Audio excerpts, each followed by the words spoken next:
Assalomu alaykum. Qarindoshlar, opa-singillar, ko'kalar.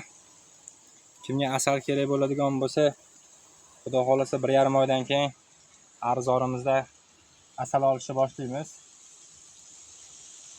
Xudo xolasa. Mana arilarimiz. Arilar juda ham zo'r ishlayapti. Arzorimiz Krasnosda hosilotda turibdi.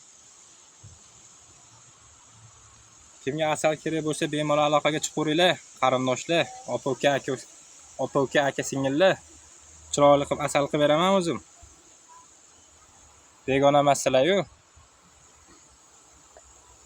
Mana. Sizlar pulni begona qilmanglar, men asalni begona qilmayman. Qarindoshlar, opa-singillar, ko'kalar. Asal kerak bo'lsa, xudo xolasa 1,5 oydan keyin aloqaga chiqaverasizlar. Mana